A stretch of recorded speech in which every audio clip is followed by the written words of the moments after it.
Quanto conosci la grammatica italiana? Abbastanza bene? Molto bene? Malissimo? Ho preparato per te una mega raccolta con alcuni dei quiz grammaticali che ho creato negli scorsi mesi e che metteranno alla prova il tuo italiano da tanti punti di vista. Questo mega video è accompagnato da un mega PDF che contiene tutte le domande e tutte le risposte dei quiz. Ti consiglio di stamparlo e seguirlo durante la visione e di segnarti le tue risposte sul foglio mentre guardi il video e rispondi a ciascuna delle domande. In questa maniera potrai calcolare il tuo punteggio finale. Inoltre questo non è solo un quiz, perché dopo ogni domanda c'è sempre una spiegazione che approfondisce la regola grammaticale oggetto della domanda, quindi imparerai moltissimo e nel mega PDF trovi tutte le spiegazioni e gli approfondimenti e le informazioni che ti darò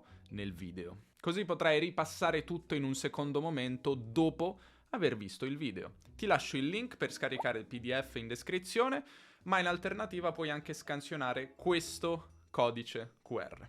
Il video è molto lungo, quindi se ne hai bisogno ti consiglio di vederlo in più sessioni, magari in 3 o 4.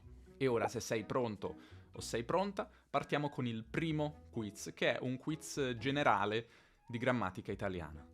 Comincia semplice, poi diventa via via più difficile. Andiamo. Prima domanda, iniziamo semplice. Completa la frase con il verbo ausiliare corretto, quindi avere o essere, e coniugandolo alla forma corretta. Luca, andato a casa. Non ti do opzioni, dimmi tu qual è l'opzione corretta. Ci sei? La risposta è... La risposta è. Luca è andato a casa, perché con i verbi di movimento l'ausiliare è di solito essere e non avere. E quindi dirò sono andato in Svezia, Maria è tornata a lavorare, da dove siete venuti. In altre lingue come l'inglese o lo spagnolo non funziona così, si usa l'ausiliare avere, quindi fai attenzione. Noi diciamo è andato, sono andato, siamo tornati, siete venuti, eccetera. Se hai indovinato, prendi un punto, scrivitelo, altrimenti prendi 0 punti. Iniziamo male. Seconda domanda, anche qui devi completare lo spazio con la parola corretta. Tutto, hai detto, è vero. E attenzione, potrebbero essere 2 parole, o forse solo una parola. Non lo so, pensaci. E dunque la risposta è... Abbiamo 2 risposte possibili. Tutto ciò che hai detto è vero, oppure tutto quello che hai detto è vero. Molti studenti si dimenticano il ciò o il quello, che però sono necessari. Tutto ciò che... tutto quello che. Se invece parli spagnolo o portoghese, beh, nella tua lingua si dice, per esempio in spagnolo, todo lo che, però questo lo in italiano non esiste. Diciamo appunto tutto ciò che o tutto quello che. Hai indovinato? Un altro punto. Scrivitelo però, voglio il punteggio finale. La prossima domanda si divide in alcune sottodomande. Sì, ti ho ingannato, non erano 10 domande, erano 10 argomenti grammaticali, alcuni con più di una domanda. Ops. Dai, sono sicuro che ti divertirai. Voglio che tu scelga le forme corrette dell'aggettivo bello. 1. Questo è proprio un libro... completa. 2. Questo è proprio un... libro. 3. Questi libri sono proprio... 4. Dove hai comprato questi libri? 5. Hai proprio dei occhi. Qui cambiamo, non è libri ma occhi. Dunque, vediamo le risposte. Se ti serve tempo, metti in pausa il video e prenditi il tempo necessario. Dunque, hai risposto? Vediamo quali sono le risposte corrette. Nella frase numero 1 la risposta è bello. Un libro bello. Qui abbiamo l'aggettivo bello dopo il nome libro. L'aggettivo qui è nella sua posizione normale. In italiano gli aggettivi normalmente vanno dopo il nome, ma alcuni aggettivi possono anche andare prima del nome. Infatti nella 2 diremmo un bel libro. Bello si può mettere prima di un nome, ma vedi che cambia forma? Diventa bel. Questo perché l'aggettivo bello, se viene prima di un nome, cambia e si comporta un po' come un articolo. Diciamo un bel libro, proprio come diciamo il libro. Andando avanti, nella frase 3 diremo questi libri sono proprio belli, perché l'aggettivo è nella sua posizione normale dopo il nome, quindi il plurale è normale. Ma nella frase 4 avrò questi bei libri, bei, proprio come i libri. Quanto alla 5 la risposta è begli occhi, perché diremmo gli occhi. Nella pronuncia è più comune dire begli occhi, gli occhi, senza dire quella I praticamente. A proposito, breve ripasso se non lo sai, perché diciamo gli occhi e non i occhi? Perché occhi inizia con una vocale, per cui gli articoli che precedono saranno l'occhio, gli occhi, e quindi analogamente bell'occhio, begli occhi. E quindi bello si comporta come l'articolo anche qui. Bell'occhio, begli occhi. Quante di queste 5 domande hai azzeccato? Datti 0,5 punti per ciascuna risposta corretta. Il massimo, se la matematica non è un'opinione, è di 2,5 punti. Metti in pausa il video se devi fare i tuoi calcoli. Se l'hai fatto, andiamo avanti. Come completeresti queste 3 frasi? Tra questi occhiali preferisco che mi hai consigliato tu. Tra questi occhiali preferisco con le lenti che cambiano colore. Tra questi occhiali preferisco blu. Pensaci un attimo, metti in pausa il video, rispondi. Ci sei? L'opzione corretta per la 1 è quelli. Allora, qui abbiamo un caso di ellissi, cioè stiamo omettendo il nome occhiali.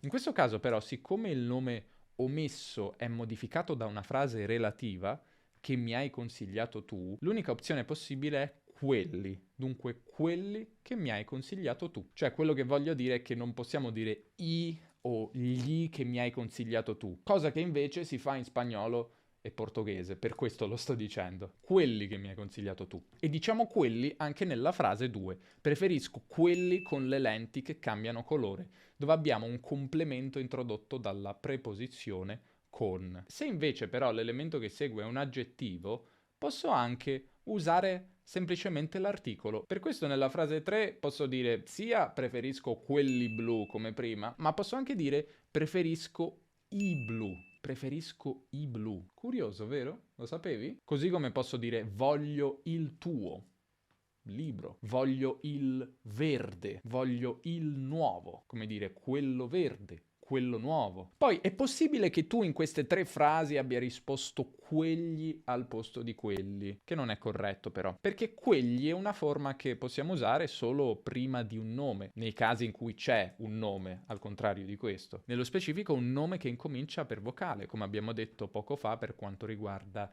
gli occhi, begli occhi. E quindi dirò quegli occhi o quegli occhiali sono molto belli, proprio come dirò gli occhiali. Ma se il nome non è presente perché ometto il nome, dovrò per forza dire quelli, e dunque quelli che mi hai consigliato tu, quelli con le lenti che cambiano colore, quelli blu o i blu come abbiamo visto. È un po' come posso dire voglio un libro breve, ma se togliamo il nome dovrò dire ne voglio uno breve. Ah, prima di un nome che inizia per consonante cosa diremo? Per esempio, ragazzi sono davvero simpatici. Qui diremo quei ragazzi, proprio come diciamo i ragazzi, dei ragazzi, bei ragazzi.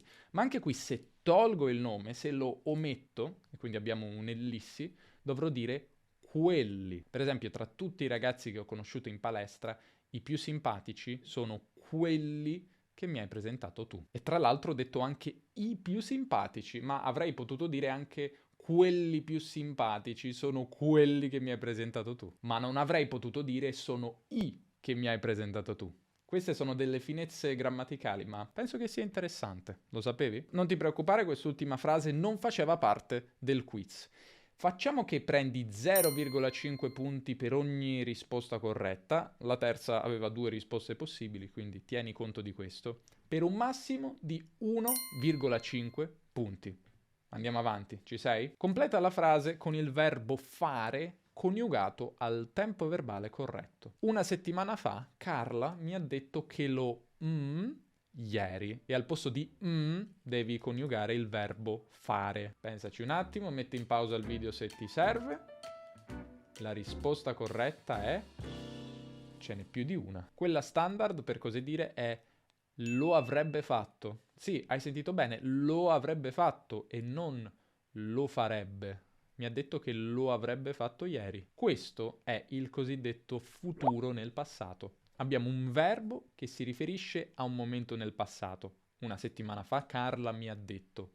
E un secondo verbo che si riferisce a un altro momento nel passato, ma che è successivo a quello di prima. Carla lo avrebbe fatto. In italiano, per indicare questo rapporto tra due tempi passati, che appunto si chiama futuro nel passato, usiamo il tempo condizionale passato o condizionale composto, quindi quello che ha due parole, avrebbe fatto, sarebbe andato, avremmo saputo, eccetera. Quindi sono delle forme composte. In altre lingue europee invece si usa il condizionale semplice. Ho presente, in inglese per esempio questa frase sarebbe A week ago Carla told me she would come yesterday, non would have come. E la stessa cosa anche in spagnolo. Me dijo que llegaría, non che hubiera llegado. L'italiano in questo è un po' particolare dunque, bisogna fare attenzione. Ti ho detto però che c'era un'altra risposta possibile, questo perché nella lingua parlata si usa anche l'imperfetto. Carla mi ha detto che lo faceva ieri. Ora, certe persone particolarmente pedanti e rompiscatole direbbero che è sbagliato, non si può dire, ma non è vero. È un uso che nella lingua parlata va benissimo ed è comunissimo, ti assicuro. E quindi ti prendi un punto in entrambi i casi. Bene, siamo alla numero 6. Supponiamo che io dica questa frase. Carlo mi ha aiutato a sistemare il salotto prima di uscire. A chi si riferisce? Uscire? Chi è che esce? Io che sto parlando o Carlo? La risposta è... Carlo. Altrimenti, se fossi io la persona che esce, se fossi io a uscire, dovremmo dire Carlo mi ha aiutato a sistemare il salotto prima che uscissi o prima che io uscissi. Ma siccome il verbo della frase subordinata prima di uscire è all'infinito, sarebbe una forma implicita per i nerd, il soggetto sarà per forza lo stesso della frase principale. Quindi deve essere Carlo, quindi si riferisce a Carlo. Quindi Carlo mi ha aiutato. Uscire si riferisce a Carlo. La forma implicita spesso implica che il soggetto è lo stesso tra la frase principale e la subordinata. Per esempio, spero di arrivare. È come dire io spero che io arriverò. Il soggetto è lo stesso, posso dire spero di arrivare. Ma attenzione, questo non è sempre vero. Infatti, se dico mio fratello mi ha chiesto di dargli una risposta, beh, ovviamente io devo dare una risposta. Cioè dargli qui grammaticalmente si collega a mi, cioè a me, ha chiesto a me. E sarò io che darò una risposta a lui, non lui stesso che se la dà da solo, non avrebbe senso. Se hai indovinato, ti becchi un bel punto, complimenti. Ok, qui voglio che tu scelga la forma corretta del participio passato, piccolo spoiler. Come stanno i tuoi genitori? L'ultima volta che li ho, verbo vedere, è stato un anno fa, a Natale. Quale forma del verbo vedere, del participio passato di vedere dobbiamo usare? La risposta corretta è visti. L'ultima volta che li ho visti. Hai risposto visto? Ti ho fregato di nuovo. Visto sarebbe la risposta giusta se la frase fosse ho visto i tuoi genitori a Natale.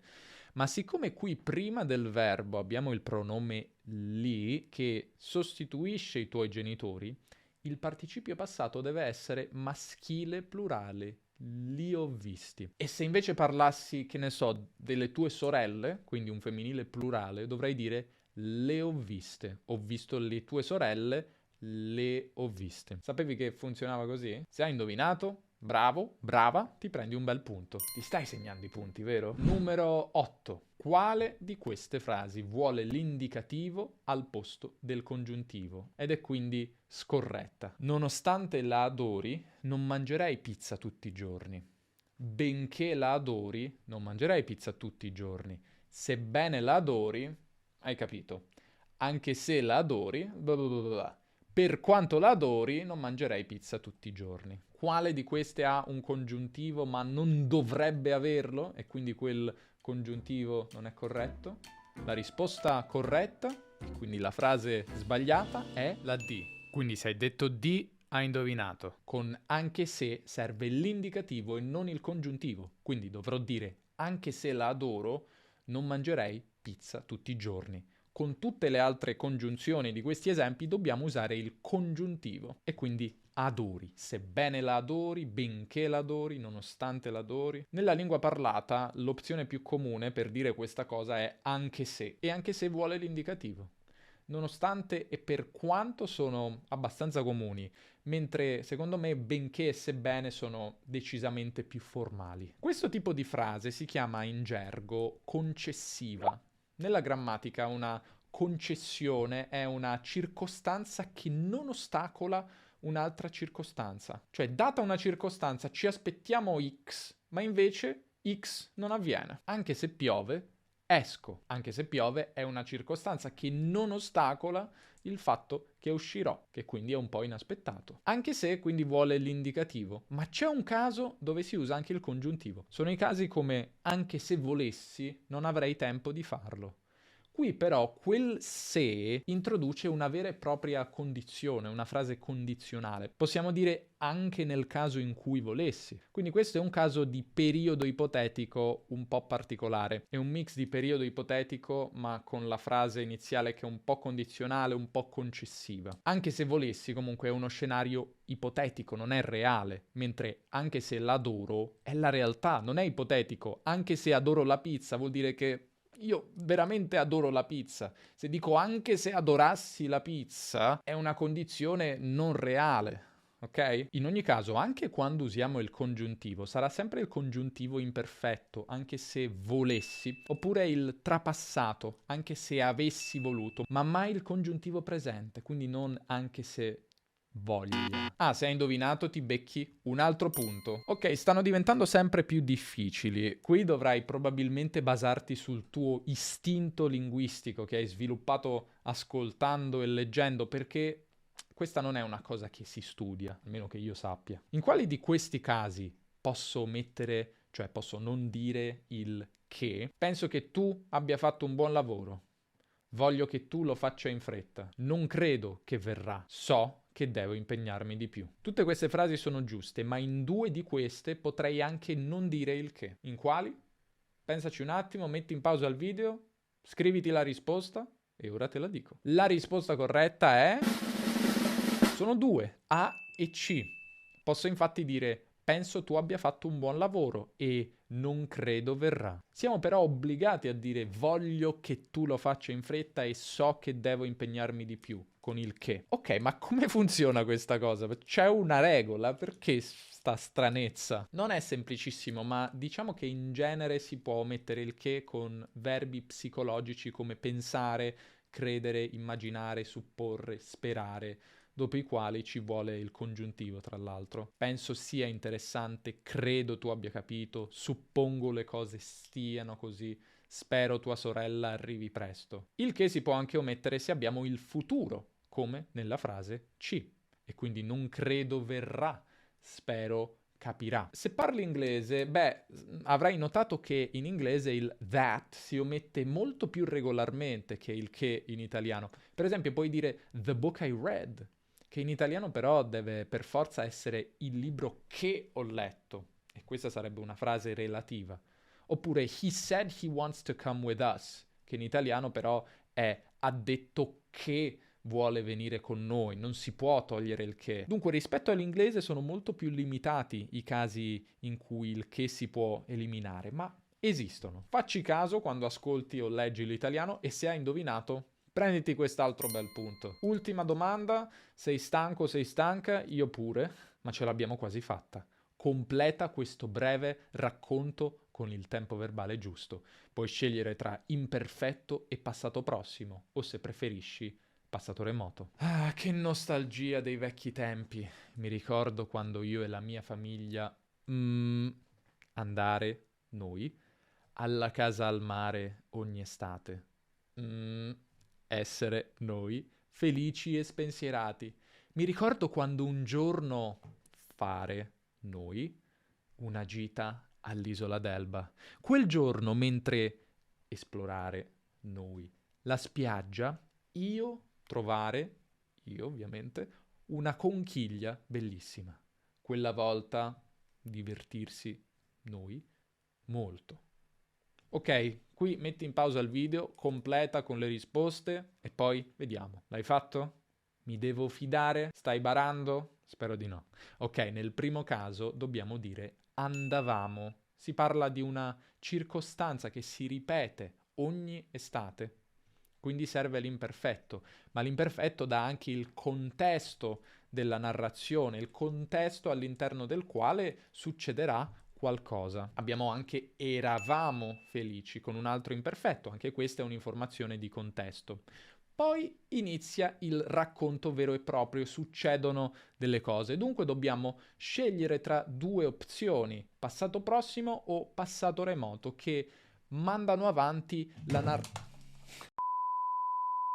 Dicevo che mandano avanti la narrazione, che ci dicono che cosa è effettivamente successo. Diremmo quindi abbiamo fatto oppure facemmo. Il passato remoto però è poco usato, è sempre meno usato nella lingua parlata, anche se è normalissimo nella narrazione, nella lingua scritta, nei romanzi per esempio. Poi abbiamo di nuovo un imperfetto, esploravamo la spiaggia, perché di nuovo è un contesto.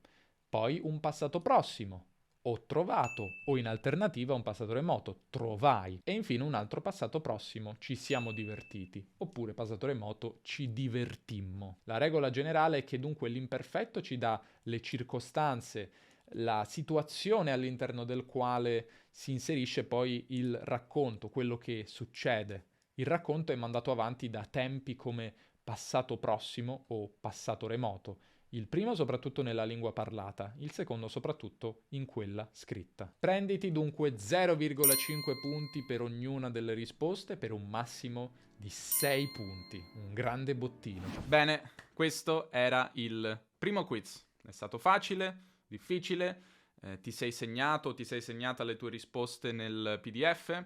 Spero di sì. Il massimo di punti che potevi ottenere con questo quiz era di 17 punti. Segnati i punti che fai perché poi voglio sapere qual è il tuo punteggio finale alla fine di tutti i quiz.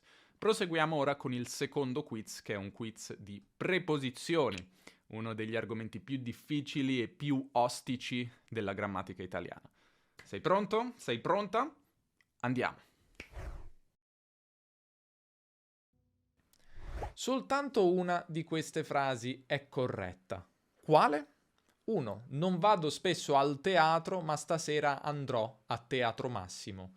2. Ci vediamo direttamente in pizzeria? Sì, nella pizzeria di fronte al Duomo. 3. I tuoi bambini vanno già alla scuola? Sì, a scuola primaria. Quale di queste tre è corretta? Solo una è corretta, ti ricordo.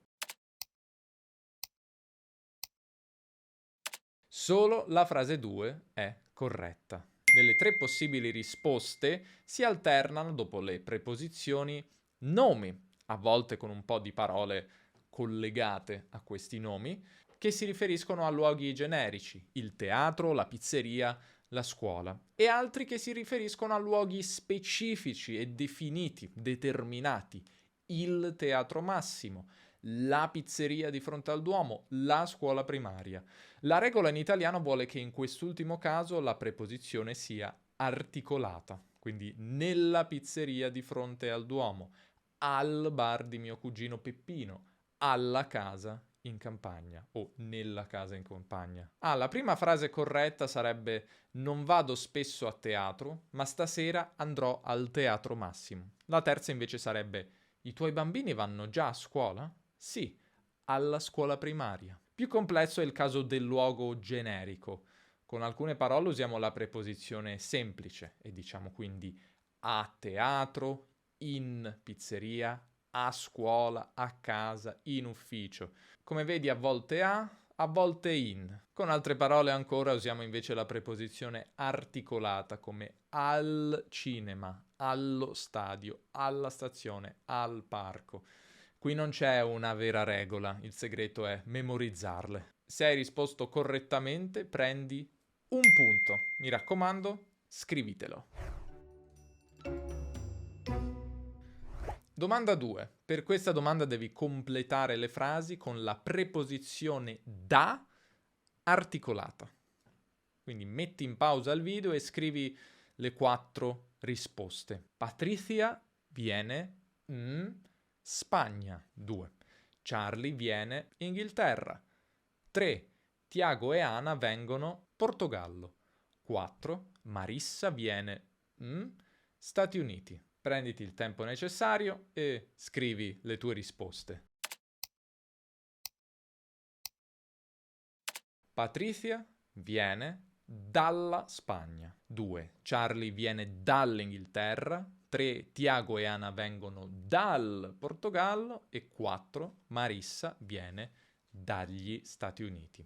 Tutte le volte che è necessario usare una preposizione articolata, come queste, la forma che questa prende dipende dall'articolo richiesto dal nome seguente, che può essere un nome maschile o femminile, singolare o plurale. Può iniziare con una vocale o con una consonante. Dunque, per rispondere bene bisogna conoscere le regole degli articoli di fatto. 0,5 punti per risposta corretta, per un totale massimo di 2 punti.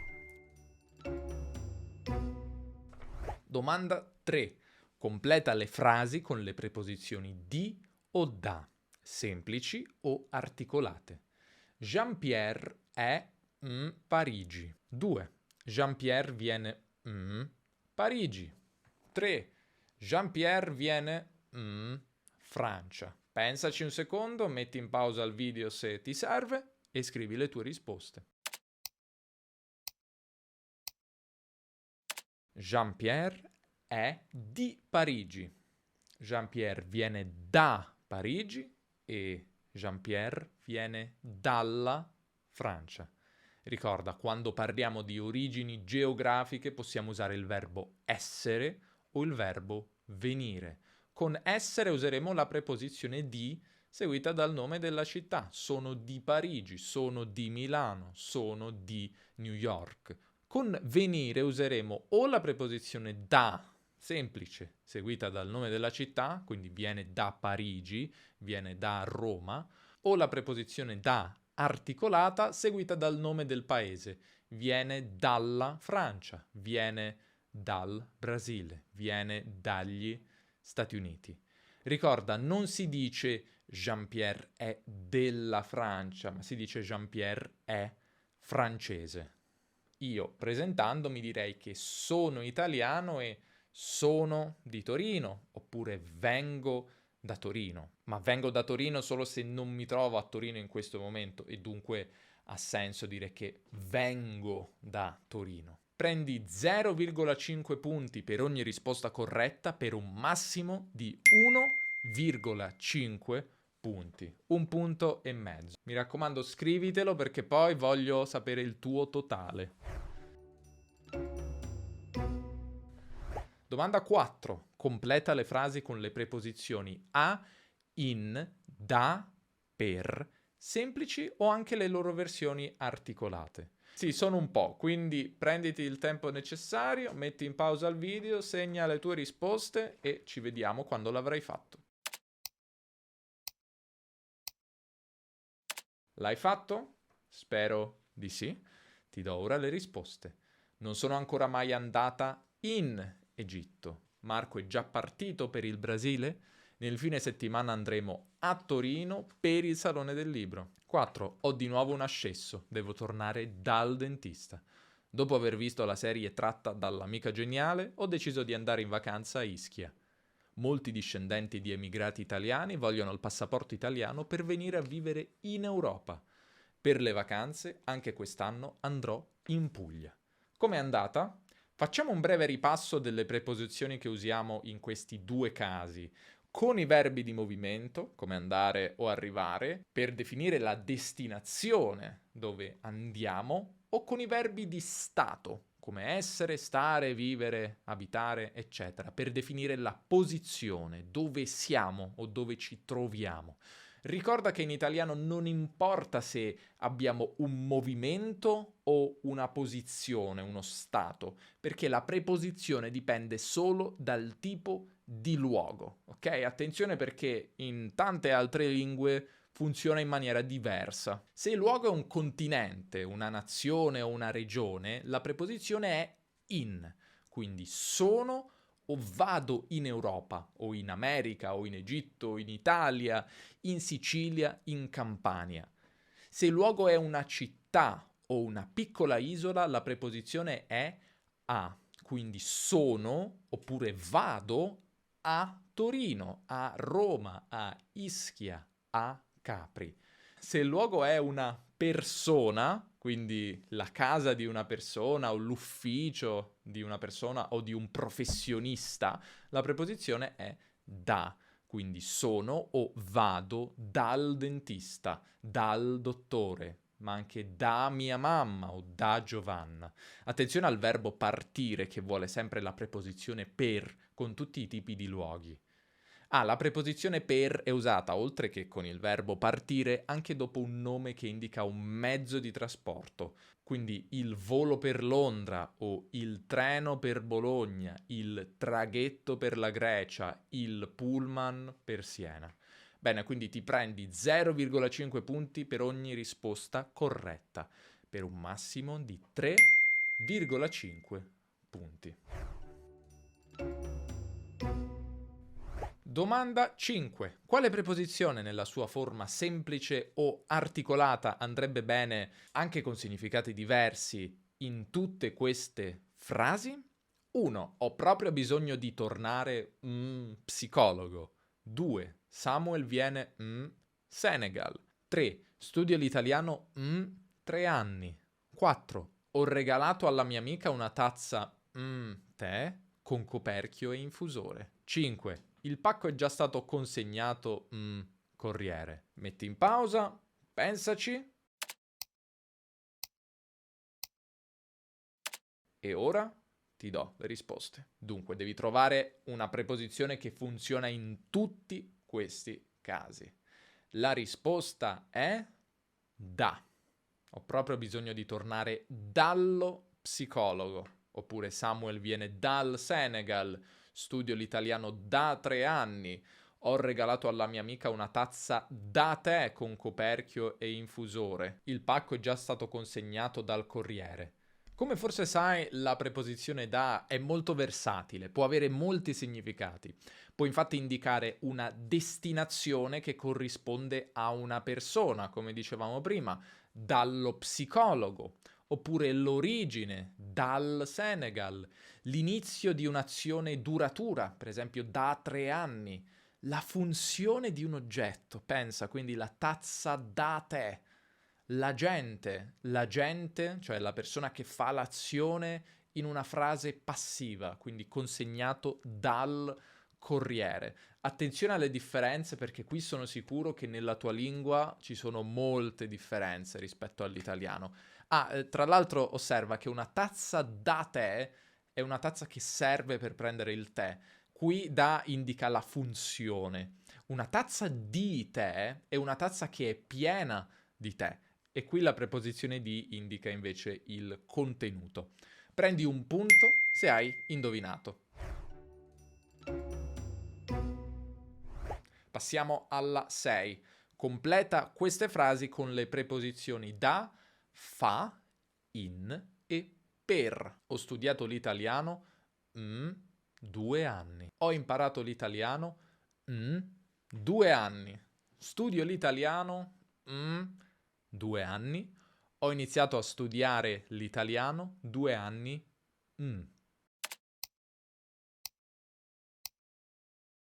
Le risposte sono quelle che ora ti dico. Ho studiato l'italiano per 2 anni.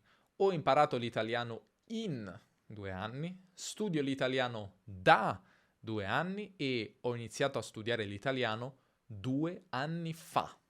Con la sesta domanda mettiamo il dito nella piaga perché è comune da parte degli studenti confondere le preposizioni che esprimono la durata di un'azione. È un grande classico, ma non preoccuparti, chiariremo la questione una volta per tutte e poi continuerai a sbagliarti perché è normale e ti conosco, ma insomma repetita iuvant, come si dice in latino. Quindi ho studiato l'italiano per 2 anni, significa che per 2 anni mi sono dedicato a studiare l'italiano e poi ho smesso.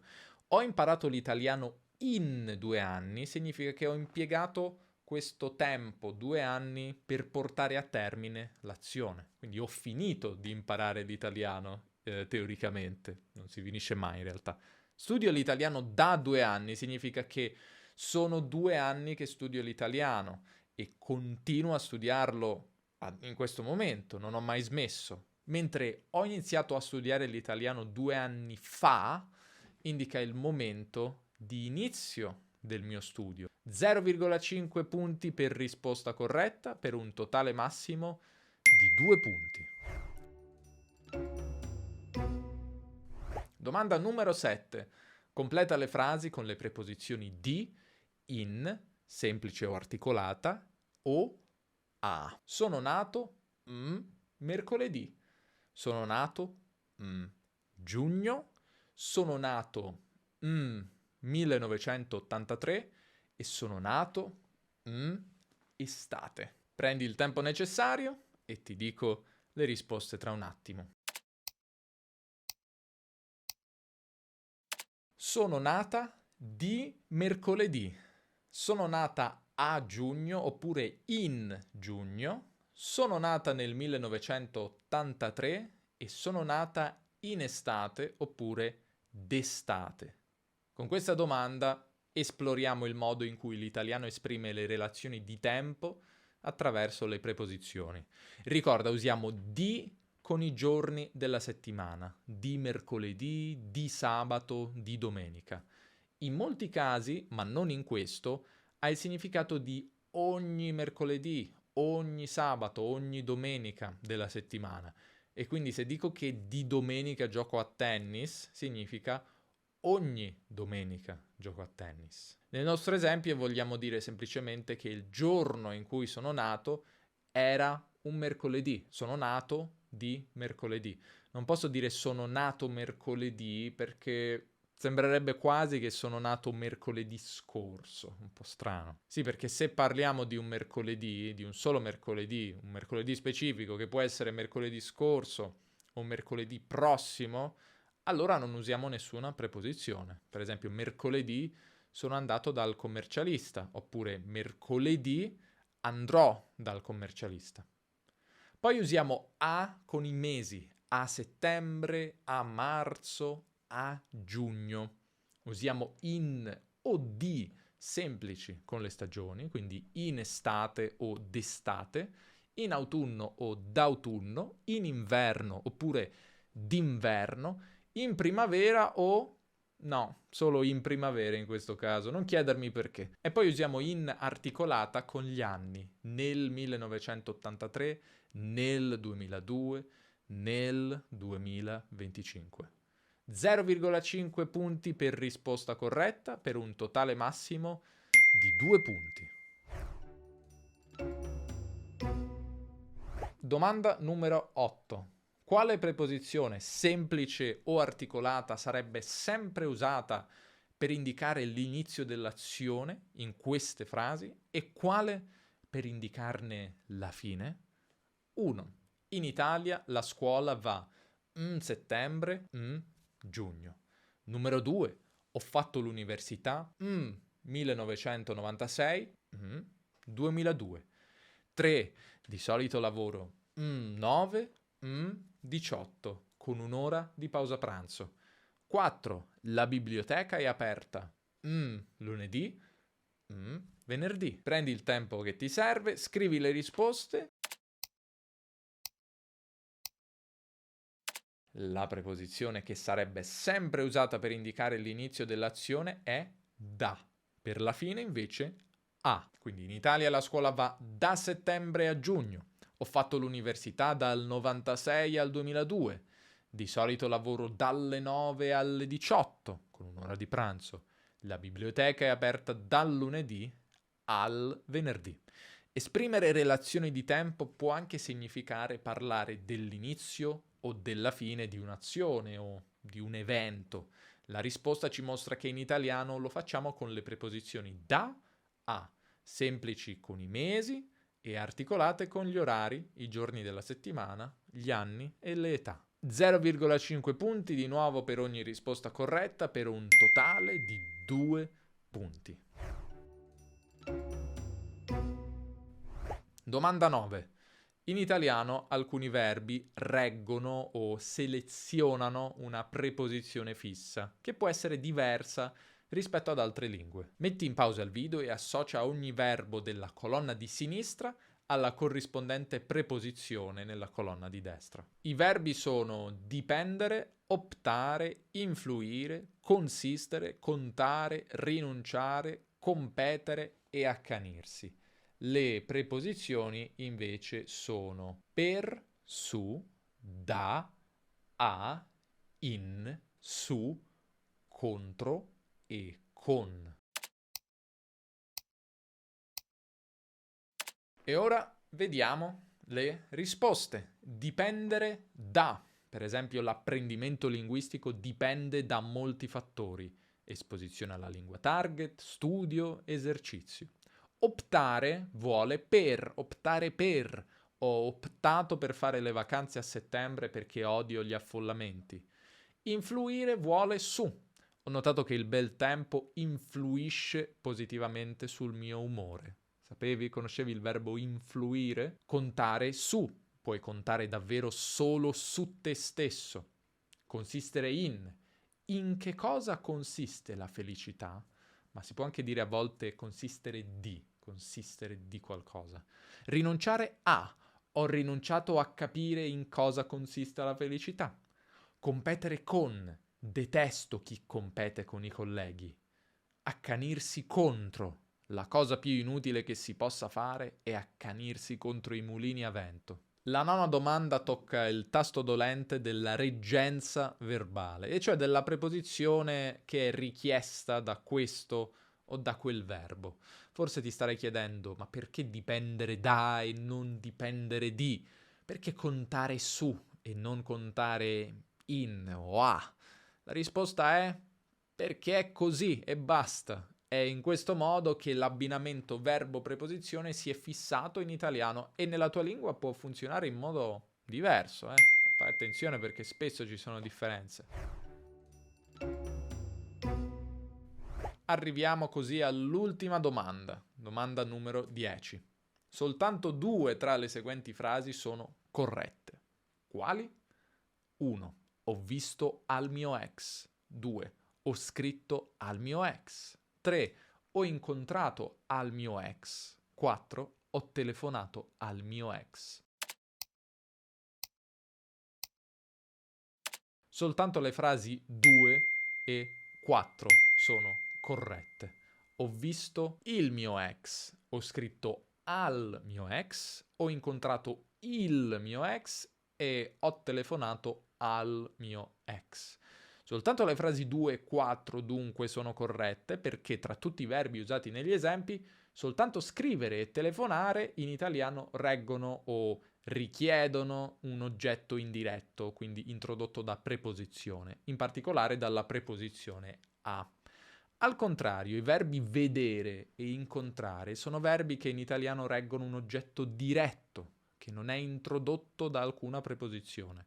Pertanto, in italiano non vale la regola che invece vale per chi di voi parla spagnolo, secondo cui gli oggetti, quando sono animati, cioè quando sono persone o animali, sono sempre preceduti dalla preposizione a.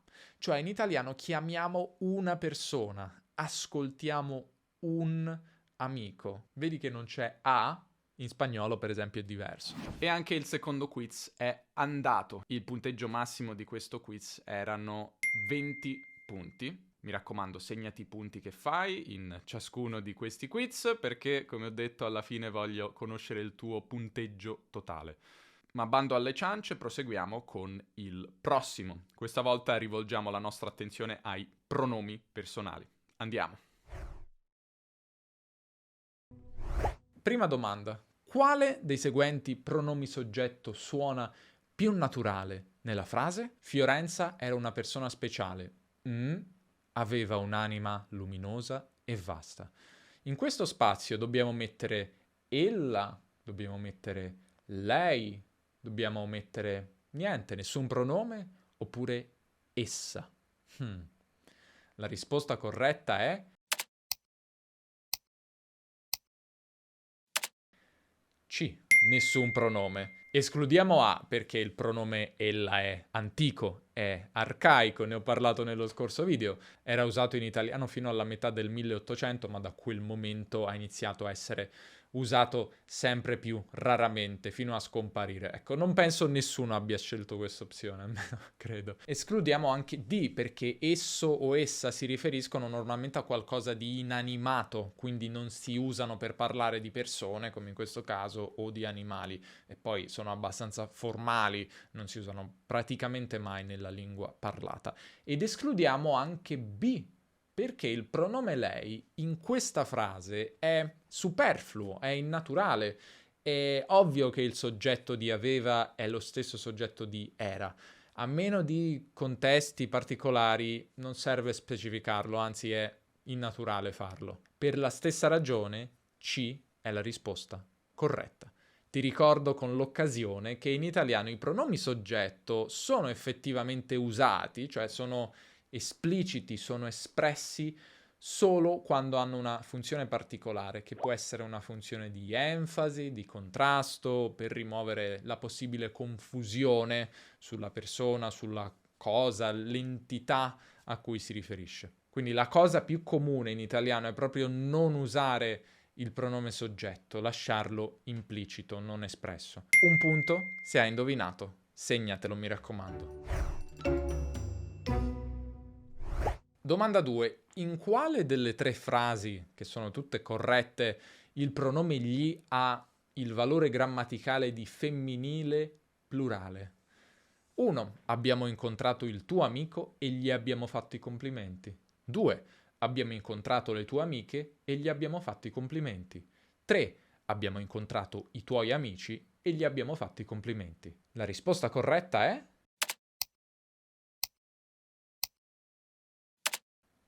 B. Nella frase B il pronome si riferisce a le tue amiche, dunque un nome femminile plurale.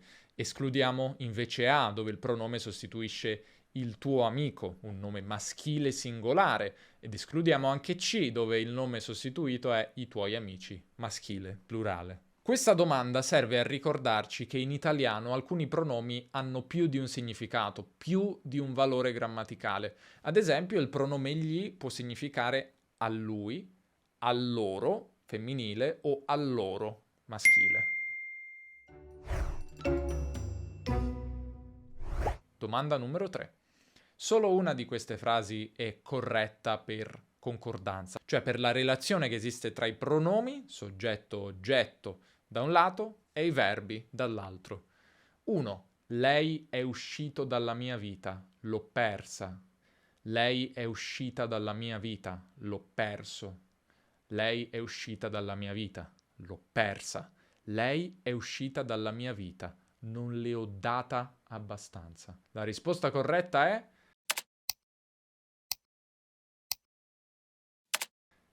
C.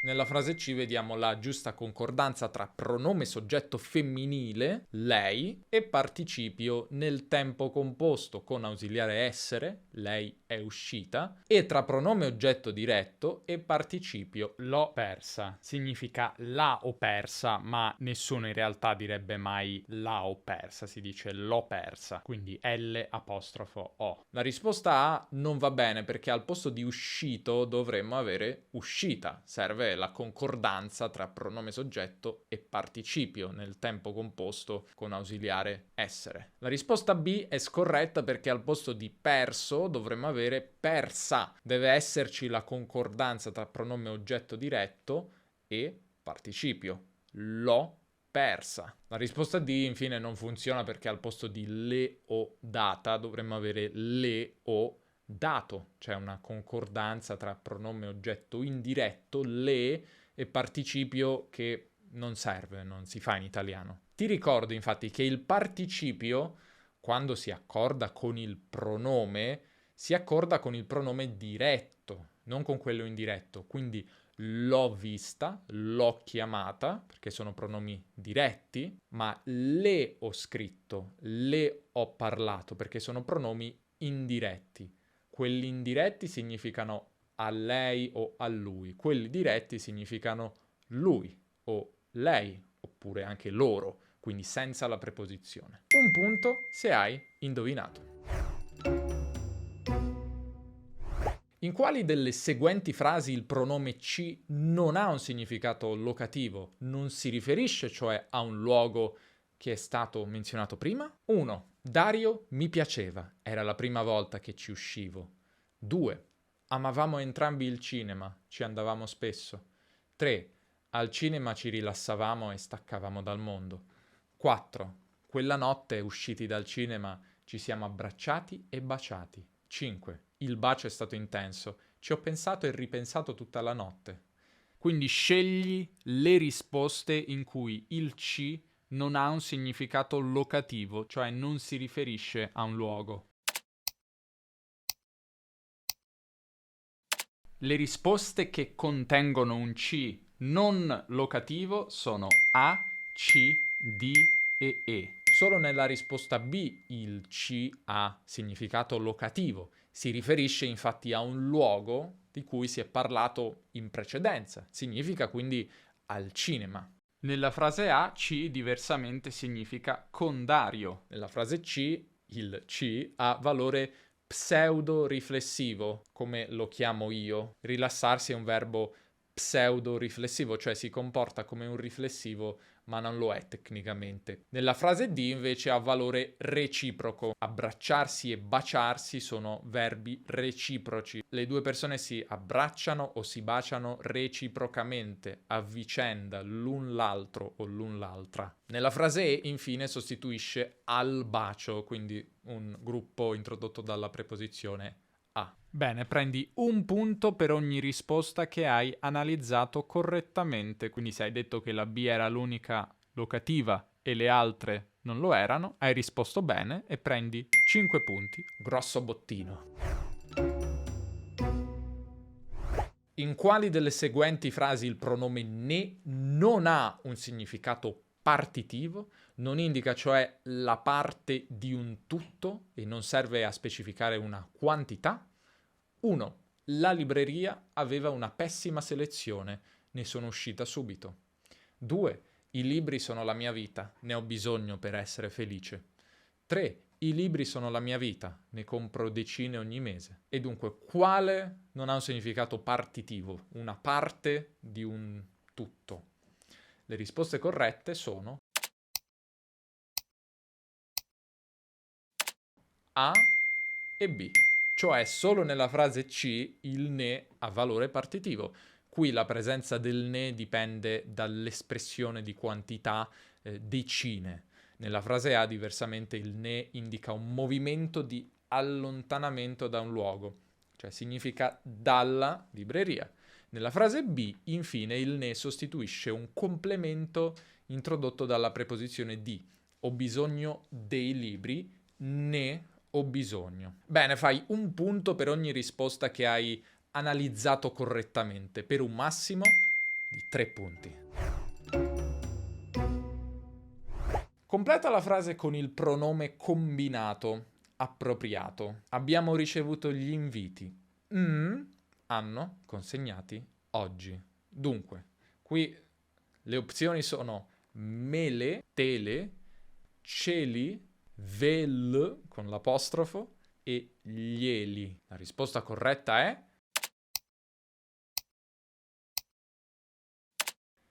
C. Celi. Il pronome indiretto ce qui significa a noi, mentre il pronome diretto li sostituisce gli inviti. Nessun'altra soluzione qui funziona. Prendi un punto se hai indovinato. Domanda numero 7. Di nuovo completa la frase con il pronome combinato corretto.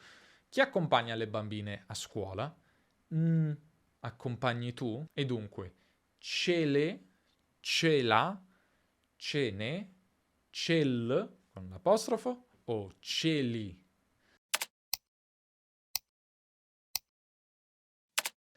La risposta corretta è A.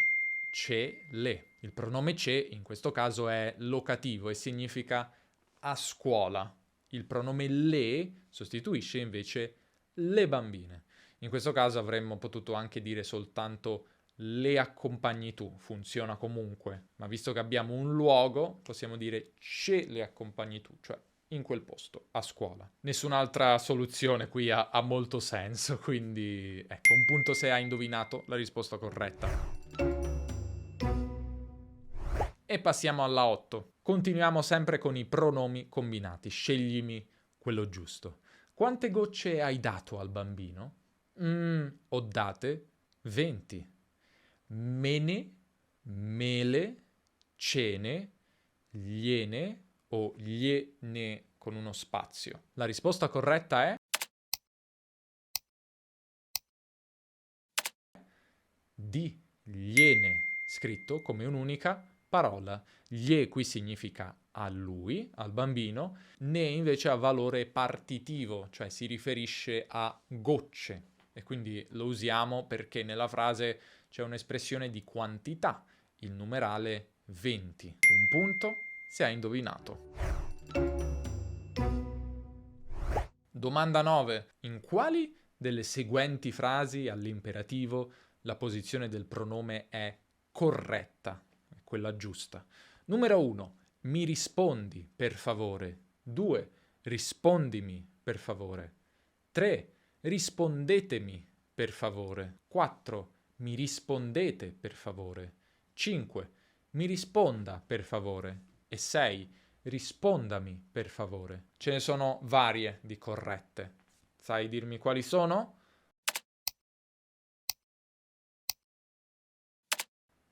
Le risposte corrette sono la B, la C e la E. Infatti ti ricordo che il pronome con l'imperativo segue queste regole.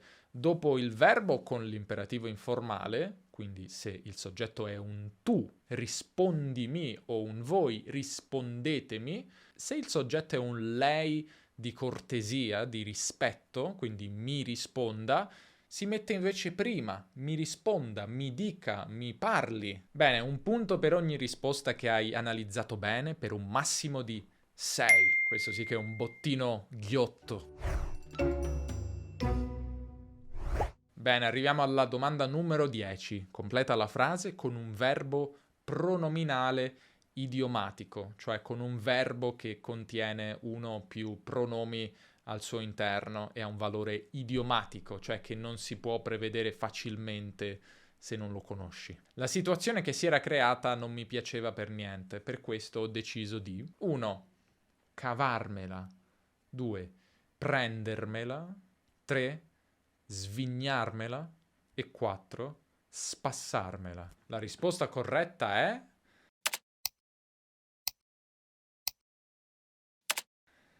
C. Svignarmela, che significa andare via, scappare via, quindi ha una certa sfumatura di fretta, di urgenza. Le altre risposte invece non vanno bene perché cavarsela significa riuscire a gestire una situazione difficile, quindi non c'entra. Prendersela significa offendersi per qualcosa, quindi perché te la sei presa per il mio commento? Non volevo offenderti. E spassarsela significa divertirsi. Oggi forse non si usa più così tanto, quindi ce la siamo spassata ieri in piscina. E anche il quiz di pronomi è andato, il punteggio massimo è di 21 punti. Passiamo ora a un altro grande classico della grammatica italiana, ovvero il congiuntivo, argomento di livello intermedio avanzato, grande nemico di molti studenti, di generazioni di studenti. Vediamo come te la cavi. Vorrei che scegliessi tra queste opzioni la forma corretta del verbo essere al congiuntivo presente. Spero che tu, felice, sii, sia o sei.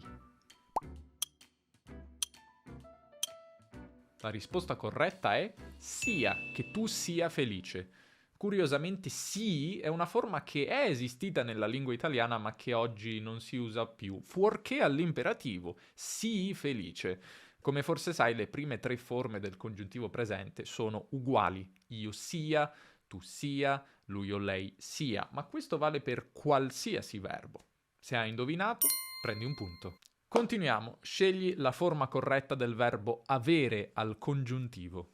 Immagino che voi molto lavoro da fare, che voi avete, che voi abbiate, che voi abbiano, che voi abbiate. La forma corretta è abbiate. Se hai indovinato, prendi un altro bel punto.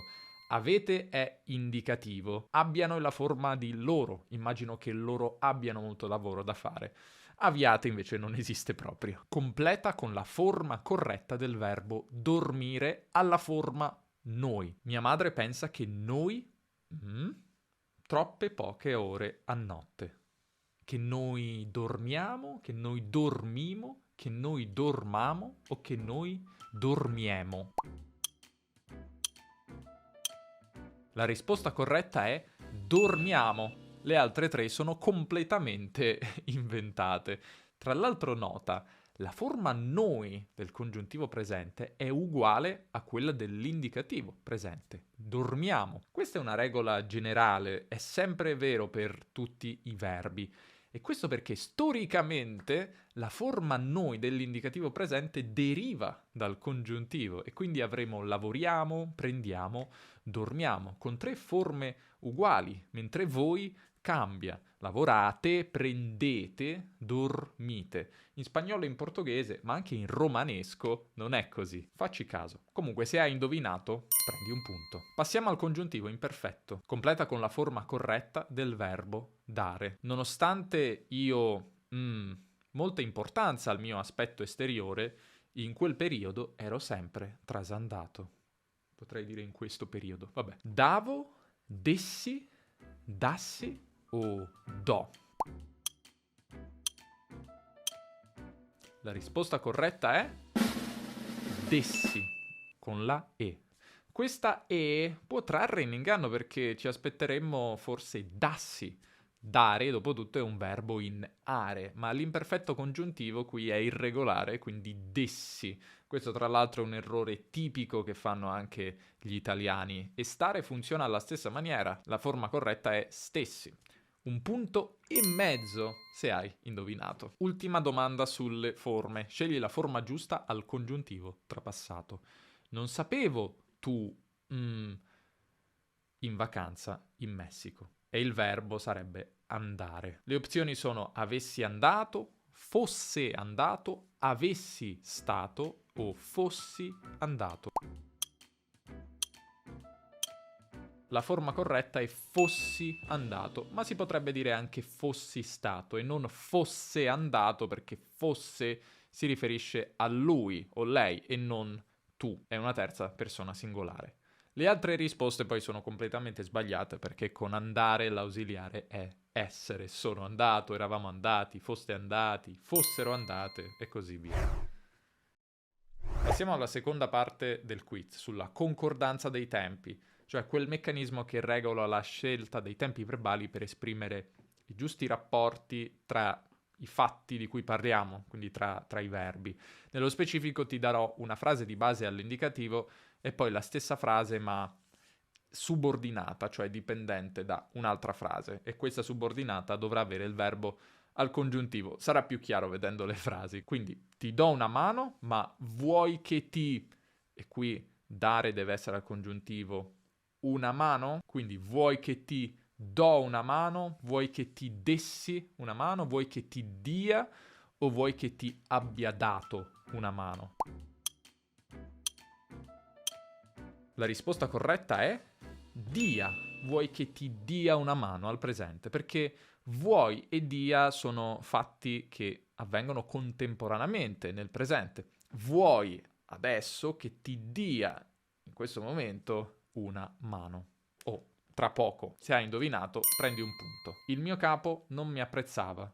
Qui la frase diventa temevo che il mio capo non mi... Come diventa apprezzare? Apprezzi, apprezzava, apprezzasse o apprezzerà? La risposta giusta è apprezzasse. Qui abbiamo un congiuntivo imperfetto che esprime un fatto contemporaneo a quello della frase reggente, cioè temevo. Temevo nel passato che il mio capo non mi apprezzasse. Serve quindi un congiuntivo imperfetto. Se hai indovinato ti becchi un punto. Francesco non ha capito. Credi che ieri sera Francesco non abbia capito? Capirà? Capisce? O avesse capito? La risposta corretta è abbia capito. Il congiuntivo passato serve a esprimere un fatto anteriore a quello della frase reggente, cioè credi. Un punto? Se hai indovinato. I tuoi figli non credono che la prossima estate li a Disneyland. E qui il verbo è portare. Portavi? Portassi? Porterai? O porta? La risposta corretta è porterai. Ok, questa domanda era un po' trabocchetto perché la risposta non è al congiuntivo ma all'indicativo futuro. Infatti per esprimere un fatto che è posteriore rispetto a uno che avviene nel presente, quindi credono nel presente, si usa spesso il futuro anche, quindi credono che porterai, credono che li porterai. L'alternativa è usare un congiuntivo presente con valore futuro, credono che li porti, che però non era un'opzione, quindi bisognava scegliere porterai. Ok, ammetto che questa era cattivella. Hai indovinato? Un punto e mezzo. Aumentiamo ora il livello. Questa volta non ti do opzioni, dovrai dirmi tu l'opzione corretta. Non pensavamo che voi fare i compiti. Qui voglio che tu scelga una forma che esprime un fatto anteriore, precedente a quello della reggente, cioè non pensavamo, noi non pensavamo, quindi non pensavamo che prima di quel momento voi i compiti. La risposta è aveste fatto. Non pensavamo che aveste fatto i compiti. E non faceste, perché faceste sarebbe contemporaneo. Cioè non pensavamo che in quel momento faceste i compiti oppure steste facendo i compiti. Mentre per avere un rapporto di anteriorità dobbiamo usare il trapassato del congiuntivo. Non pensavamo che voi prima di quel momento aveste già fatto i compiti. Se hai indovinato prendi 2 punti. 2 punti. In questa terza parte ti propongo varie opzioni. Dovrai scegliere quella corretta che può essere al congiuntivo o all'indicativo, dunque devi sapere quale bisogna usare. Anche se la pizza non la mangerei tutti i giorni. Anche se mi piace, anche se mi piaccia, anche se mi piacque. La risposta corretta è piace. In frasi come queste, anche se vuole l'indicativo, anche se mi piace, che è una circostanza reale, cioè mi piace davvero. È come dire nonostante mi piaccia o sebbene mi piaccia, che però vogliono il congiuntivo. Se invece la circostanza non è reale, direi anche se mi piacesse, non mi piace, ma anche se mi piacesse la pizza e non mi piace, non la mangerei tutti i giorni. Comunque, hai indovinato? Un punto. Federica ha capito la situazione prima che gliela dire io. Prima che gliela dicessi, prima che gliela dica, prima che gliel'ho detta. La risposta corretta è dicessi al congiuntivo imperfetto, prima che gliela dicessi io. Con prima che ci vuole il congiuntivo e in questo caso ci vuole il congiuntivo imperfetto, dicessi, visto che la frase reggente è situata nel passato. Ha capito. Se hai indovinato, un altro punto. Ora, in questa frase voglio dire una frase che significa qualcosa come te lo dico per farti capire, cioè con questo obiettivo, con questo scopo. E quindi te lo dico perché tu mi capisci, capissi o capisca. La risposta è perché tu mi capisca, perché più congiuntivo, che esprime un obiettivo, un fine, uno scopo. Perché più indicativo invece è possibile, ovviamente, ma esprime un fatto realmente accaduto, una causa. Te lo dico perché mi capisci, cioè significa che mi capisci davvero, ed è questo il motivo per cui te lo dico. Te lo dico perché tu mi capisca, invece significa che voglio che tu mi capisca, cioè questo è il mio scopo, il mio obiettivo. Hai indovinato? Prendi un punto e mezzo. Ho sognato che un leone. Ero un leone, che fossi, che era o che sia. La risposta corretta è ero. Ok, forse questa ti ha tratto in inganno, me lo scriverai nei commenti, ma con sognare, col significato di fare un sogno, e quindi non di avere un'aspirazione, una speranza, tipo sogno che il mondo cambi, ma sogno reale, si usa l'indicativo e non il congiuntivo. Ho sognato che ero un leone, che giravo per la savana e che, non so, mi mangiavo una gazzella, ok? Indovinato? Un punto e mezzo. È strano che questo quiz non ti piace, piaccia o piacesse. La forma corretta è...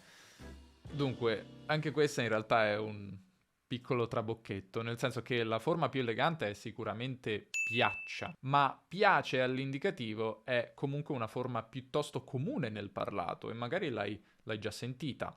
Ma siccome qui stiamo valutando gli usi standard del congiuntivo, quindi in un registro medio-alto, temo di doverla considerare errata. E quindi la risposta corretta è piaccia. E prendi un punto e mezzo se l'hai indovinato. Concludiamo il quiz con l'ultima parte sul periodo ipotetico, ovvero quella costruzione che si usa per fare ipotesi ed esprimere le conseguenze di quella ipotesi. Se in Italia mangerei un sacco di gelato. Se vivesse, se viva, se vivessi o se vivrò. La risposta corretta è vivessi. Se vivessi in Italia mangerei un sacco di gelato. Vivesse con la E sarebbe riferito a un lui o a una lei. Se Gianluca vivesse in Italia mangerebbe un sacco di gelato. Attenzione a questo fatto, il congiuntivo imperfetto nel periodo ipotetico si usa per parlare del presente o del futuro, ma non del passato. Cioè se vivessi vuol dire se vivessi ora o se vivessi un domani in futuro, ma non nel passato. Dovrei dire in quel caso se avessi vissuto o se fossi vissuto, è anche possibile.